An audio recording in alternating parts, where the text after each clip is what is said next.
Yo, what's up? Ako nga pala si Yolab ng Dr. Jutes at may kasama na tayong magandang model. Excited na ako ipakilala sa inyo. Hi, I'm Bless.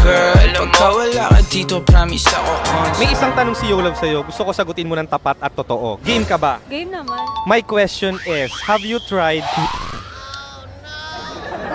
Ang bilis sumagot. Curious yung host at yung viewers, paano naganap yung mo? Baka pwedeng ikwento sa amin. So way back kasi before, sa bar. So doon nangyari yung... So ano siya, stranger or kakilala na? Stranger pero gwapo. Pag gwapo, talagang go agad, no? Sama! Oo. Ogi eh. Naman. Parang yung may hawak ng mic ngayon. Paano ka kinausap? Paano ka in-approach? Kwento mo naman. Kasi maganda tayo. Uy, Ikaw lang bakla, wag mo ko idamay dyan. Diyosa ako, charot. going to comfort room, then the eye contact is iba. Kunyari ito siya, nasa harap ng camera. How was the eye contact? Tingnan mo nga, tiger look ba yan? Paano? Ganda ng pilik mata mo, girl. Naharap ilahe. So, nung nagkatitigan kayo ng mata sa mata, ano agad ang unang? Harbat, hook. Sampal. So, eto na nga.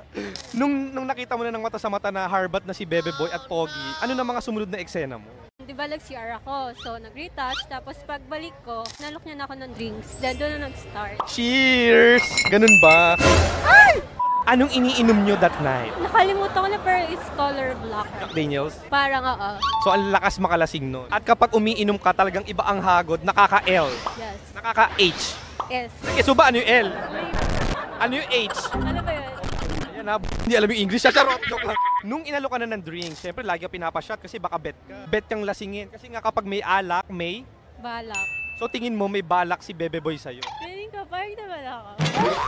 So nung nandun na kayo sa bar, nagpa-party, how was the exchange of conversation? Kumusta ang pag-communicate, pag-bonding? Siyempre sa una, parang nagsisensus no? Anong pangalan mo? Tagasan ka? Ilang taon ka na? Like that. Then ayun, napapalalim na hanggang sa ilan na yung body count. So may I ask also, ilan na ang body count mo? Not countable. Hindi na mabilang sa kamay at kalendaryo, bakla. Where exactly nangyari yung Bandang emergency exit. emergency exit ng bar? Hindi man lang kayo natakot na may dumaan na waiter, staff. Nasa VIP kasi, nasa taas. Kaya parang... Mayaman, social, VIP, sorry. Sorry mga regular, pasensya na. VIP kasi kami eh. Pero nasa VIP kayo, sino parang hinila ka ba or parang ikaw yung unang pumunta? Paano kwento mo naman? Parang ganito. Siya yung nag-initiate. Tapos hinila ka. Ikaw parang sama ka na lang agad. Oo naman. Kasi parang ano na ako, tipsy na ako na. Kasi talaga ang bilis. Pagka kayo, eme nyo lang, reason nyo lang yung kalasingan para hindi maanong Pokemon. Charot! How was the first attack ng kahinaan mo sa pagkalasing? Ano yung unang pag-atake niya? Dito talaga. For the neck. Kasi yung mga girls, pag unang hinala sa neck, ba't parang ang bilis yung bumigay? Talagang nakikiliti kayo. Catalyst ng... Wow! Social. So, kamusta yung pagtuka niya dun sa neck mo? May pagdila ba or parang bikote lang? Paano atake? Tatay mo ba sa'yo? Ito mo lang. Siyempre ka for the ganun ka na yung talagang bigay-bigay. How about your hands? Saan nakahawak yung kamay mo? Ganto. Medyo nakaka-intense. Tapos yung hands naman ni Bebe Boy saan nakahawak sa'yo? Sa waist. For the gentleman. Siyempre, after ng pagtuka sa neck mo, what's the next episode? Sa pagkakalala ko, naka-crop top na medyo ano yung... Bali, yun. So, kita yung mo no? So, easy to remove. So, anong next niya after ng neck? For the clover lang. Uy, bakla, ang hirap nun, nakatayo. Oo. How was the position? I mean, clover lang. Like, just the... Walang pag-shoot? Wala. Kasi nasa ano lang kami, open air. Mahina si Bebe Boy. Ayoko ng mga ganyan. Hindi sinusulit. Ikaw na nga nasabi, nasa VIP kami. May privacy. Hindi mo lang nyo kinuha ang iyong pagka... Pero ayoko din talaga. Kunyari, pa easy to get pero no, you can get my view. Yes. So, anong mga nakuha lang sa'yo that night? For the half body, something lang. Hanggang saan? Ano yung half? Di ko alam eh. So, for the top lang. For the cocomelon lang. Yeah. Did the taste? No. For the touch lang. Bigla ako nalungkot. Akala ko pa naman ganda ng kwento. Pagkasabi ng VIP, nag-imagine agad ako na may... Saang bar yan? May Timog, Poblacion, BGC? Around QC. Mayaman si bakla. Tumitimo. At VIP. Kayo na bahala mangula kung saan yan. I-review nyo na lang sa CCTV kung saan sila naglamp... Ay!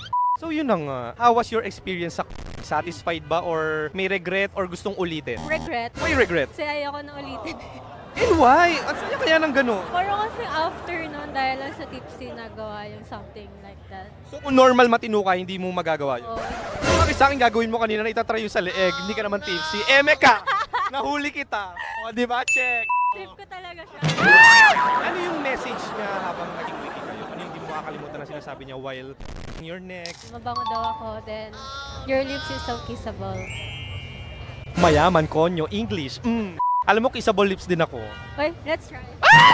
What's your message sa mga girls na zero experience sa yung mga wala pang karanasan sa mabilisan? Sa mga zero girl na no experience about, you must try it, pero know your limitation and always remember the girl's code. Ano yung girls code? If you're not comfortable with that guy, use the girl's code to other women. Tama yun. Actually, doon nangyayari yung siya kaso-kaso. Kapag ayaw ng girl without her permission and consent, mali talaga yun. Pero with girl's consent na she like the boy, she like what the boy doing, okay lang yun. Do if you're comfortable. So may chance akong sa'yo. Let's try.